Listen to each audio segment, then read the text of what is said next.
So this is not a review. Unfortunately, it will probably be a while before that can happen, as I've been having some technical issues. This video is also not a retrospective, but that begs the question, what is this video? Well, mainly I just want to talk about Metroid Prime and why it matters to me, and why it matters to me even after all these years. I did not own a GameCube in 2002. I started college in 2001, and when Prime came out, I was about halfway through my first year of college. I had made an amazing friend who shared my interests, and I had a PS2 and he had a GameCube, and both of us had pretty large selections of games for those consoles. When Prime was released, he bought the game and brought it over to my house along with a guide from Nintendo, and I was just blown away by how amazing it looked and how much fun it was to play. My cousin came for a visit from out of town, saw the game, and was amazed and blown away by how it looked, and he went home and bought a silver GameCube bundled with Prime. And it was not that long after that I bought my own GameCube. I got the purple lunchbox, and one of the very first games that I got for it was Prime. And the GameCube was a special console, still is a special console, but Prime was exceptional. People talked back then about it being one of the all-time greats, like one of the best games ever made. But as the years go on, people's view of the significance of the game has waned, I think. Of course, I remember when people used to say Final Fantasy VII and Ocarina of Time were the undisputed best on the internet, but you do not hear that as much anymore either. Today there are loads of amazing, best ever games being discovered and released, and the internet has opened the floodgates for these games to be discovered and talked about.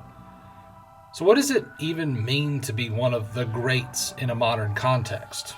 To me, to be one of the greats, you need to be more than just solid or even memorable. You need to change what games people are buying and how games are being made. Both Ocarina of Time and Final Fantasy VII had this kind of impact.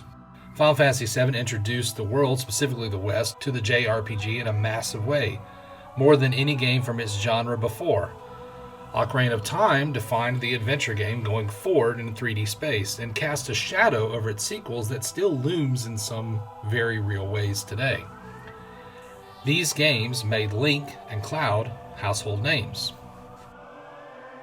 There's no denying that Prime made a big splash when it came out and put Samus into the public consciousness greater than ever before. Prime sold 2.8 million copies on the GameCube. That makes it the second best-selling Metroid release ever, only recently eclipsed by Metroid Dread. But not by much, and Prime selling 2.8 on the GameCube is different than Dread selling 3 million copies on the Switch. Why? The GameCube sold very poorly compared to other game consoles of its time. Just 21 million units worldwide. That's compared to the PlayStation 2, the big dog at the time, selling 160 million. The Switch has moved over the 140 million units mark, which will eventually, if Nintendo keeps making them for the near foreseeable future, means that it probably will outsell the PlayStation 2. Let's crunch some numbers, try to get down to brass tacks. That means that 13% of GameCube owners bought a copy of Metroid Prime. Prime was the 6th best-selling GameCube game on the console. The 6th best-selling game on the PlayStation 2 was Final Fantasy X, which sold 8.8 million copies.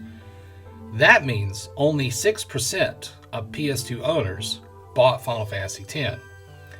Now that's a little skewed by the fact that the PS2 had 4,000 games released on it over its lifetime compared to the GameCube, which had between 650 and 700.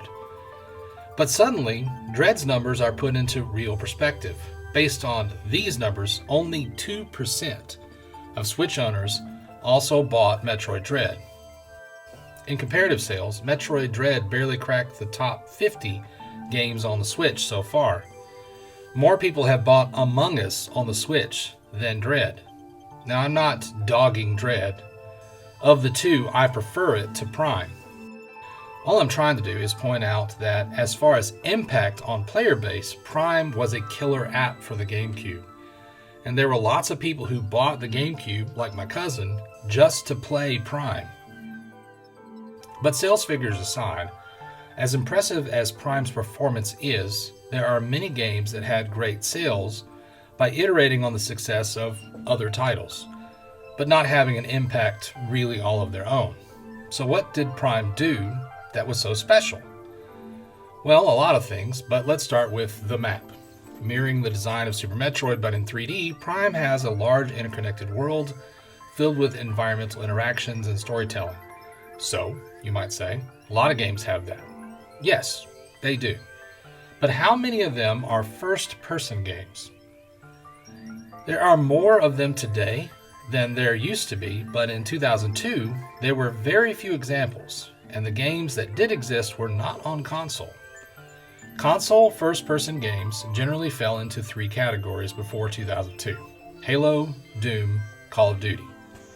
Prime was drastically different than its contemporaries in the first-person shooter genre, and it showed that the perspective was capable of doing more than just being a shooter. Yes, Prime is an FPS, but the S part is drastically secondary to the exploration and world building at play. Even the new guns you get are just as viable as keys to progression as they are for destruction. It's like comparing Contra to the original Super Metroid, or the original Metroid. Yes, you run and gun in both games, but they're hardly comparable, and the same is true here. It's an FPS, but not like anything that was out at the time. Prime broke the mold, and by doing so, paved the way for other games to follow in its footsteps, pushing the perspective even further. I'm not saying that without Prime we would not have games like Minecraft or Portal. Can you imagine a world where those games looked like this instead of this? Or where this was the only option for perspective?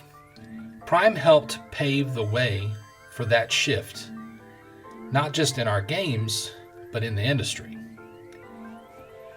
It also does not hurt that the game is genuinely amazing. One of those bangers the GameCube just seemed to be adept at producing. The remaster sold about 1 million copies, which just floors me, as I would have thought it would have done just as good as Dread. That's less than Wind Waker HD on the Wii U. I know that Wind Waker was bundled in with several units of the console, but it still surprises me. I hope Prime 4 sells well on the Switch and Switch 2, and is a game that lives up to Prime's legacy. I guess I worry because of the recent announcement that Wind Waker will be on the Virtual Console service.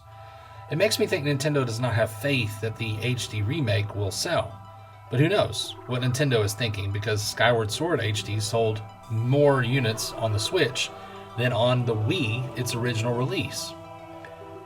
I guess I'm mainly making this video because if for some reason you slept on Prime Remaster and you own a Switch, then I think you should pick it up and play it. Not just because it's an amazing game, not just because I think it's an important one, but because by showing Nintendo that we love this game, we can open more possibilities for HD remakes of these amazing GameCube titles.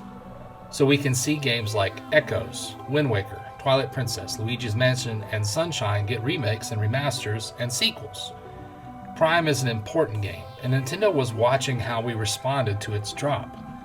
I think that's why they shadow dropped it when they did, to see how we would react. In the build-up to Prime 4, a surge in Prime Remastered sales and also sales of Dread could tell Nintendo that we are ready for sequels and remakes of these classics. I don't want to have to wait another several decades, or even 1 decade, before we get some of these sequels or some of these remasters. But I guess that's up to Nintendo, but it's also up to us, the fans, to support these releases so that we get more of the games that we like to play. Thanks for watching. And as always, have a great day.